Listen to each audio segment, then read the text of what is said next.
बिस्मिल्लाहिर्रहमानिर्रहीम। अस्सलाम वालेकुम। Welcome to the YouTube channel of बच्चों की फूड सीक्रेट्स। आज मैं आपके साथ बहुत मज़ेदार सी रेसिपी शेयर करने वाली हूँ। ये रेसिपी बहुत जल्दी तैयार होती है और इसे बनाना भी बहुत ज़्यादा इजी है। तो आज हम बनाएंगे ब्रेड पकौड़ा रेसिपी। ये बहुत मज़ेदार सी रेसिपी है, आपने ज़रूर ट्राई करनी है। चले ये मज़ेदार सी रेसिपी बनाना स्टार्ट करते हैं। सबसे पहले यहाँ पे मैंने पोटैटोज़ ले लिए हैं, इनके हम छिलके रिमूव कर लेंगे। अगर आप हमारे चैनल पर न्यू हैं तो प्लीज़ हमारे चैनल हर्षों की फूड सीक्रेट्स को सब्सक्राइब कर दें। बेल आइकन के बटन को भी ज़रूर प्रेस कर दें ताकि हमारी हर नई वीडियो आप तक पहुंच सके। और अगर आप हमारे चैनल पर पुराने हैं तो आपने सब्सक्राइब नहीं किया तो जल्दी से सब्सक्राइब कर दें। अच्छा, तो यहाँ पे मैंने एक आलू के छिलके रिमूव कर लिए हैं, दूसरे की भी हम इसी तरह रिमूव कर लेंगे छिलके। सिर्फ 2 पोटैटो से हम ये आज की मज़ेदार सी रेसिपी बनाएंगे। वाकई में अगर आप ये रेसिपी एक दफ़ा ट्राई करेंगे ना तो आप बोलेंगे कि ये रेसिपी वाकई बहुत ही ज़्यादा मज़ेदार है और बहुत ही ज़्यादा जल्दी बनती है। आपके पास अगर टाइम कम है तो आप फिर ये वाली रेसिपी ज़रूर बनाएं।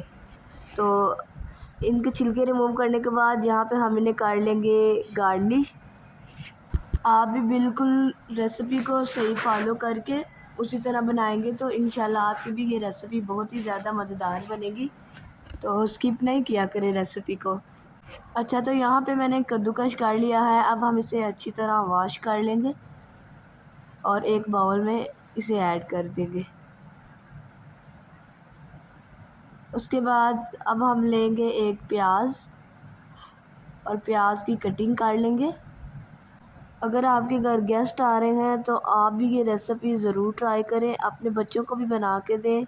इंशाल्लाह उन्हें भी ये रेसिपी बहुत ही ज़्यादा पसंद आएगी और वो बोलेंगे कि वाकई में ये रेसिपी बड़े मज़े की है और आपसे वो फरमाइश करेंगे कि हमें ये रेसिपी दोबारा बना के दें। तो आपने ये रेसिपी ज़रूर ट्राई करनी है। तो ये देखें, इस तरीके की मैं प्याज की कटिंग कर रही हूँ। और इस रेसिपी में कोई ऐसी चीज़ नहीं है जो आपके घर में अवेलेबल ना हो। ये सारी चीज़ें इजीली घर में अवेलेबल होती हैं और दुकान से भी मिल जाती हैं। अच्छा, तो प्याज की कटिंग करने के बाद हम इसे उसी बाउल में ऐड कर देंगे जिसमें हमने पोटैटोज़ ऐड किए थे। उसके बाद ये मैंने धनिया ले लिया है, इसकी भी कटिंग कर लेंगे। धनिया ऐड करने से कोई भी अगर हम रेसिपी बनाते हैं तो अगर हम उसमें धनिया ऐड करें तो उसकी लुक भी बड़ी अच्छी आती है और इसका टेस्ट तो अलग ही होता है। चलिए जी, यहाँ पे मैंने सब्ज़ मिर्चें भी ले ली थी, उनकी भी मैंने कटिंग कर ली थी, ये इसमें ऐड कर देंगे और सब्ज़ धनिया भी इसमें ऐड कर देंगे। अब हम इसमें ऐड करेंगे सॉल्ट। आपकी जितनी चीज़ों की क्वांटिटी होगी आप उसके अकॉर्डिंग मसाले ऐड कर लीजिएगा। उसके बाद यहाँ पे मैं ऐड कर रही हूँ रेड चिली पाउडर और ये हल्दी है, ये भी इसमें ऐड कर दिया है और ये खुश्क धनिया पाउडर है। उसके बाद इसके टेस्ट को और ज़्यादा अच्छा बनाने के लिए, मज़ेदार बनाने के लिए, खुशबू के लिए मैंने इसमें ज़ीरा और खुश्क धनिया साबित ऐड कर दिया है। अच्छी तरह मिक्स कर लेंगे। मिक्स करने के बाद अब हम इसे तकरीबन 5 मिनट तक इसे रख देंगे ताकि ये खुद ब खुद पानी छोड़ दे और इसके अंदर हमें पानी नहीं ऐड करना पड़े। तो यहाँ पे अब 5 मिनट के लिए इसे रख देते हैं। 5 मिनट हो चुके हैं। अब यहाँ पे मैंने बेसन ले लिया है, ये इसमें ऐड कर देंगे। एक छन्नी ले लिया है, उसके अंदर बेसन ऐड किया है और इसे छान लेंगे हम लोग। अच्छा, बेसन ऐड करने के बाद अगेन अब हम इसे अच्छी तरह मिक्स कर लेंगे। आपके सामने मैंने इसमें कोई चीज़ और ऐड नहीं की और पानी भी बिल्कुल ऐड नहीं किया। जो प्याज और पोटैटोज़ ने पानी छोड़ा था उसी से अंदर मैंने बेसन ऐड कर दिया है और उसी से हम इसे मिक्स कर लेंगे। बस अब हमारी रेसिपी थोड़ी सी बाकी है तो आपने रेसिपी स्किप नहीं करनी। ये देखिए कितनी इजी रेसिपी है और इतनी जल्दी तैयार हुई है ना। वाकई में मैं तो कहती हूँ अगर आपके घर गेस्ट आए तो आप यही बनाएं जल्दी में, तो इंशाल्लाह उन्हें बहुत ज़्यादा पसंद आएगी। अच्छा, यहाँ पे मैंने ब्रेड ले लिया है। ब्रेड मार्केट से इजीली मिल जाता है तो आप ब्रेड ले लीजिएगा। इस तरीके से हम इसकी कटिंग कर लेंगे। कटिंग करने के बाद अब हम एक पीस लेंगे और इसके ऊपर जो हमने मिक्सचर तैयार किया है वो लगा देंगे। दोनों साइडों पे अच्छी तरह। ये देखें, दूसरी साइड से भी हम इसी तरह लगाएंगे। साइड से किनारों पे भी लगाइएगा, वो खाली ना रहे। बाकी सबको भी हम बिल्कुल इसी तरह मिक्सचर लगा के तैयार कर लेंगे। ये देखें, फाइनली बाकी सबको भी हमने तैयार कर लिया है। अब इधर टाइम है फ्राई करने का, तो जल्दी से टाइम वेस्ट नहीं करते, पहले ही वेट नहीं हो रहा, तो चले फ्राई करते हैं। यहाँ पे मैंने एक फ्राई पैन ले लिया है, इसके अंदर घी ऐड कर दिया है। घी को हम गरम कर लेंगे।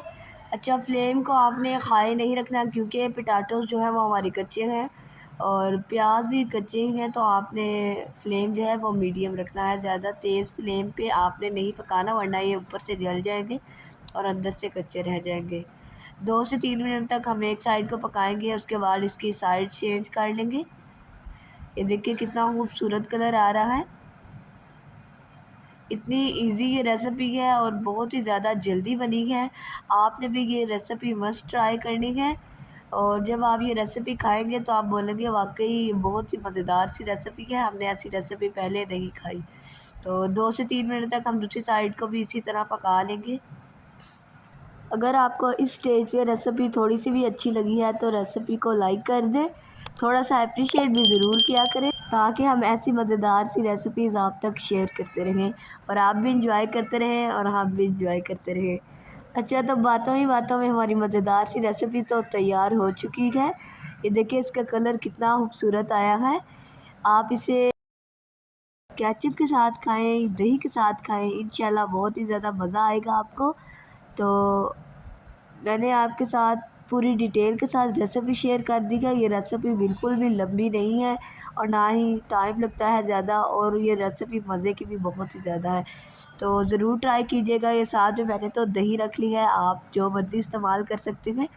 तो अगर आपको रेसिपी आज की अच्छी लगी है तो रेसिपी को लाइक कर दें।